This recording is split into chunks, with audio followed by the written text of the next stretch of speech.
Hey everyone, thanks for logging on to another video.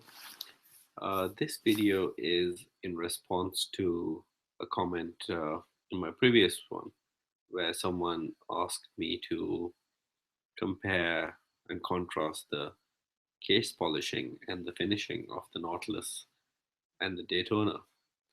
I thought this is a good opportunity for me to uh, take some macro shots of the two watches and compare the finishing. So let's start with the Daytona. If we start going up close, you can see that this is immaculate.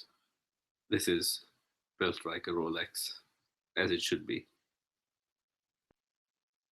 The print, the dial details, everything is perfect.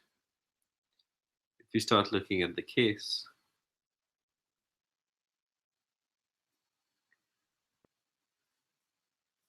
again, the fit and the finish is perfect.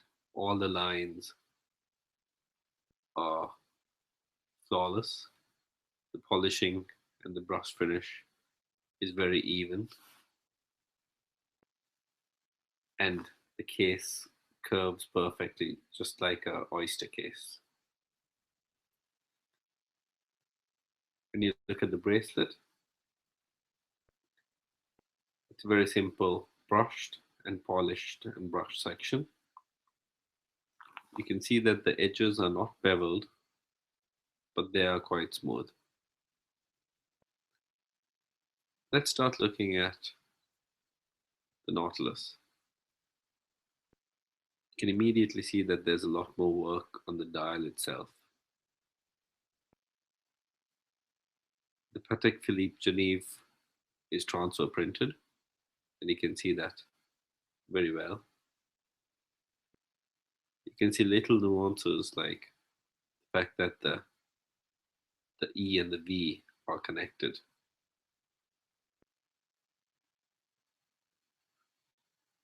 The dial itself, you can see that there's a sunburst pattern going on here, and all these are white gold markers as they are on the Rolex.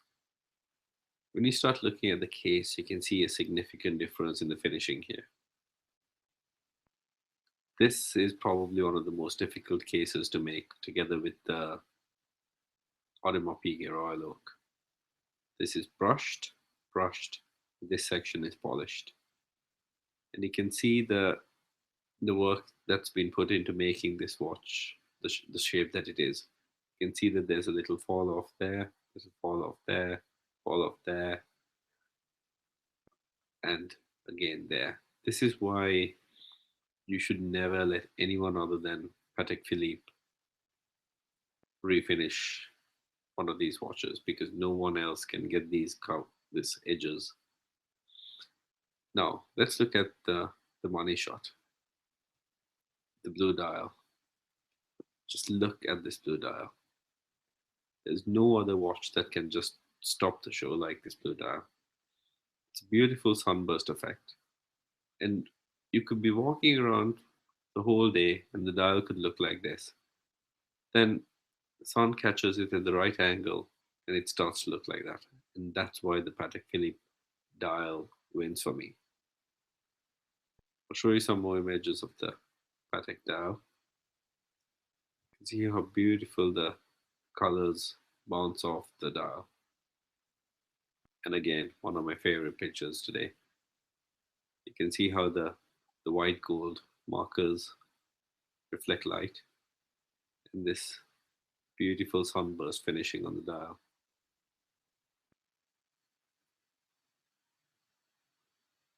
Some more pictures just to compare the polishing. And finally, to finish off the Patek Philippe, we need to start talking about the movement.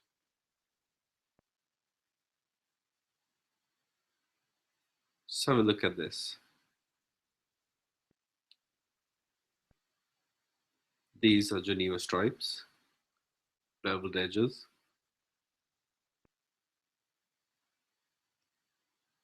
Again, a 22 karat gold rotor.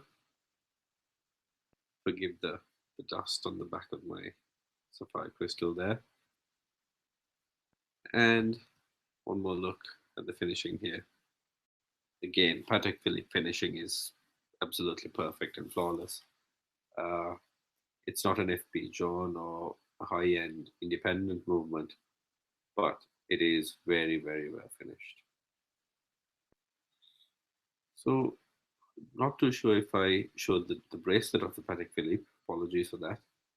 You can clearly see that the edges are beveled, the centers are polished, and these links are brushed. In my opinion, there's really no contest between the finishing of the two watches, because as awesome as this Daytona is, uh, it can't compare to the amount of work that's been put into this Nautilus. And when it comes to the movement, you can't see the movement of a Daytona, although you know very well that it's a very well made movement. So that's just a quick video in response to somebody's comment requesting me to compare the two watch movements. I mean, the watch cases and the bracelets. I hope you enjoyed the video. If you have any other requests, please do comment. And if you have any other questions regarding any of my watches, please leave a comment. Thank you.